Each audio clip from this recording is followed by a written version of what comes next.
Hello friends, welcome back to my channel. কেমন আছো সবাই? আশা করছি সবাই ভালো আছো, সুস্থ আছো। আজ আমরা সকাল সকাল চান ফান করে রেডি হয়ে গেছি। এখন যাচ্ছি আমরা কালীবাড়ি। এরকম আমার মেয়ে দাঁড়িয়ে আছে, বাবার যেখানে চালাবে সেখানে ছেলে বসে আছে। আমরা এখন যাব কালীবাড়ি। এইদিকে আমার বর তালা ফালা মেরে নিচ্ছে দরজাতে। আমার ছেলে দেখো কত খুশি, বাইরে বেরোলেই প্রচণ্ড খুশি থাকে। চলো কালীবাড়ি যাই, তাকে দেখাচ্ছি। এই যে চলে এসেছি আমরা ভিড়িঙ্গি কালীবাড়ি। ভিড়িঙ্গি কালীবাড়ি কে কি চেনো? দুর্গাপুরে আছো কে কি বলো?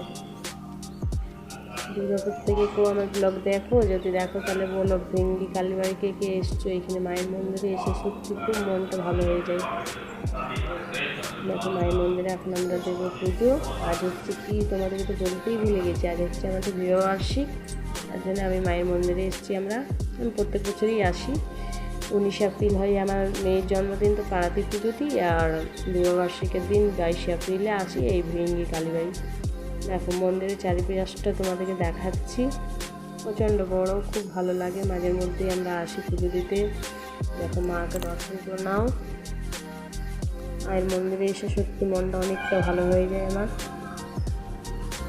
এখানে এখন একটু আমরা বসে আছি, আমি বসে আছি কারণ আমার বর গেছে পুজোর জিনিসগুলো নিতে দোকানে। এই যে নিয়ে চলে এসছে, এবার আমরা দিয়ে দিচ্ছি পুজো। এখানে আমার ছেলে, আমার মেয়ে এখন ভিডিওটা করছে।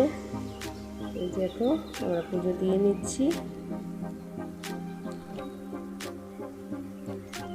পুজো আর আমাদের দেওয়া হয়ে গেছে। এবার বাইরে থেকে আমি ধূপ দেখে নিচ্ছি। ধূপ দেখে নেবো, তারপরে আমরা আবার বেরোবো এখান থেকে।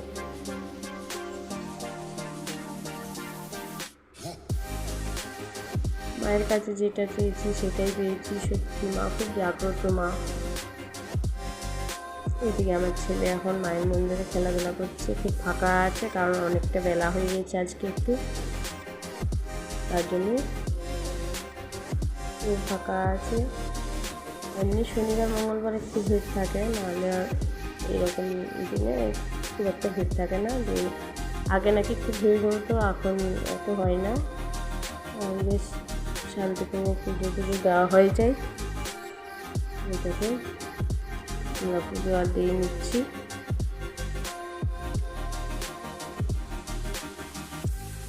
এদিকে আমার মেয়ে আবার এখন ধূপ দেখাচ্ছে। আমার মেয়েও টুকটাক পুজো করতে খুব ভালোবাসে, অল্প স্বল্প, খুব একটা বেশি না, অল্প স্বল্প। এরকম আমরা এক দুটা ছবি নিয়ে নিচ্ছি এখানে।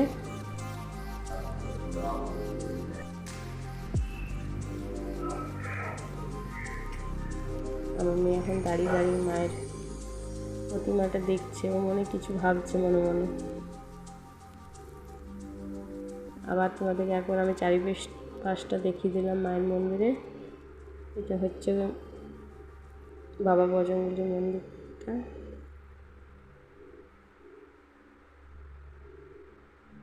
চলো পুজোর জিনিসগুলো নিয়ে আর এবার এখন বেরোচ্ছি আমরা। মাকে আরেকবার আমি প্রণাম করে নিই। বাবু চলো যাই। যাওয়ার আগে আমি এই যে মাসিগুলো বসে থাকে প্রতিবারই যখনই পুজো দিতে আসি, যেটুকু পারি আমরা দিই। আমার মেয়ে ওইদিকে দিচ্ছে। আমার মেয়ে দান করতে খুব ভালোবাসে, যেটুকু পারি আমরা তাই দিই। এবার দিয়ে দিচ্ছি। এখানে মাসিটা নেই, তার জন্য বাটির মধ্যে রেখে দিলাম, মানে কোথাও গিয়েছে। আমার বর গাড়িটা বের করে নিল। চলো, আর অনেকটা দেরি হয়ে গেছে, তো বাড়ি গিয়ে আর রান্না বান্না করতে পারবো না। তার জন্য আমরা হোটেলে খাওয়া দাওয়া করেই বাড়ি যাব। কারণ মেয়ের পড়া আছে, তো দেরি হয়ে যাবে। রান্না করে যদি খাওয়া দাওয়া করি বাড়িতে, তাহলে অনেকটা লেট হয়ে যাবে, ওখানে টিউশনটা অ্যাবসেন্ট হয়ে যাবে। তার জন্য ভাবলাম না, চলো বাইরে থেকে হোটেল থেকে খেয়ে নেব। দিয়ে একটু ব্যাংকেও আমার কাজ ছিল, তো প্রথমে ভাবলাম ব্যাংকের কাজটাই করে নিই, তারপরে আবার যাব হোটেলে। এমনি কিছু আমাদের খাওয়া দাওয়া হয়নি, পুজো দেবো বলে পুরো এখনও উপোসই আছি। ব্যাংকের কাজ টাজ সেরে নিয়ে তারপরে বেরিয়েও গেছি এদিকে ব্যাংকের কাজ করে নিয়ে বেরিয়ে সাথে সাথে মেয়ে দেখলো আখের রস ওইখানে বিক্রি হচ্ছিলো বেনাচিটি বাজারে। এখন আছি আমরা পেনাচুটি বাজারে, আখের রস খেয়ে নিলাম। আর আমার বর জিজ্ঞেস করছে কোথায় খাবারটা খাবে, বললাম চলো সিটি সেন্টারে একটা হোটেল আছে, খুব ভালো লাগে ওইখানে খাওয়া দাওয়া। মাঝে মধ্যেই আমরা বেরোই, তো ওইখান থেকেই হোটেলে দুপুরে যদি খাওয়া দাওয়া বাইরে করার থাকে তো ওইখানেই বেশিরভাগ খাই। সবসময় হয় না, কিন্তু ম্যাক্সিমাম যদি দুপুরে ভাত খাই তো ওইখান থেকেই খাই। আমিও আখের রসটা খেয়ে নিলাম। আমার মেয়েকে বলছে আর খাবি খা, মেয়ে বলছে খাবো না, দিয়ে আমার বরকে দিয়ে দিলাম।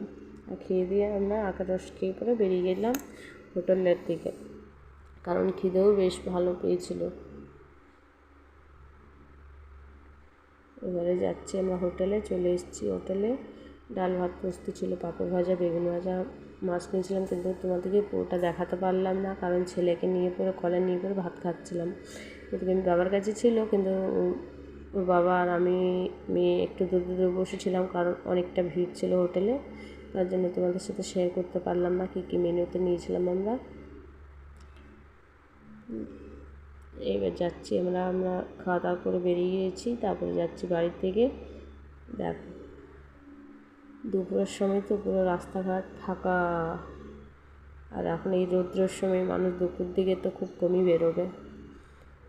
আমার বড় গাঁ করে গাড়ি চালাচ্ছে, কারণ রাস্তাঘাট ফাঁকা তো। তারপর যাওয়ার সাথে যেতে যেতে রাস্তার মধ্যে আইসক্রিম দেখতে পেলাম, দিয়ে বললাম চলো আইসক্রিমটা খেয়ে নিই, গরমকালে আইসক্রিম একটু ঠান্ডা ঠান্ডা না খেলে ভালো লাগে না দুপুরবেলায়। দিয়ে আইসক্রিম খেয়ে তারপরে চলে এসেছি বাড়ি। আর বাড়ির ভেতরে আমার বর আমাদেরকে নিয়ে পরেই গাড়ির মধ্যে বসিয়ে পরে গাড়ির ভেতরে ঢুকিয়ে দিল। চলো ফ্রেশ হয়ে পরে আবার তোমাদের সাথে এলাম। এই দেখো ফ্রেশ হয়ে পরে শাড়ি ফাড়ি খুব চেঞ্জ করে নিয়েছি, কারণ খুব গরম লাগছিলো তো, তার জন্য। চলো বিকেলে এবার দেখা করছি তোমাদের সাথে, একটু রেস্ট নিয়ে আমি আবার এলাম। বিকেলে রান্নাঘর চলে এসেছি, খিদেও পেয়েছে, ভাবলাম একটু বাইরে বেরোবো, কিন্তু আমার বরের ভাড়া চলে এসেছে, দিয়েও বেরিয়ে গিয়েছে কাজে, তার জন্য আর বাইরে যাওয়া হলো না। বাড়িতে চাউমিন বানাচ্ছি, চাউমিন খেয়ে নেবো, খিদে পেয়েছে। আর মেয়েও খেতে চাইছিল, ঠিক আছে খেয়ে নিই, চাউমিন খেয়ে নিই। ছেলেকেও খাইয়ে দিয়েছি, একটু ওকে ওটস খাইয়েছি, এদিকে চাউমিন খাচ্ছি। আমার মেয়ে খেয়ে নিয়েছে আর আমি চাউমিন খাচ্ছি। চলো চাউমিন খেতে খেতে ভিডিওটা আজ এখানে এন্ড করছি। যদি ভিডিওটা ভালো লেগে থাকে তো প্লিজ লাইক কমেন্ট শেয়ার করতে ভুলো না। চ্যানেলটা আমার সাবস্ক্রাইব করে দিও প্লিজ।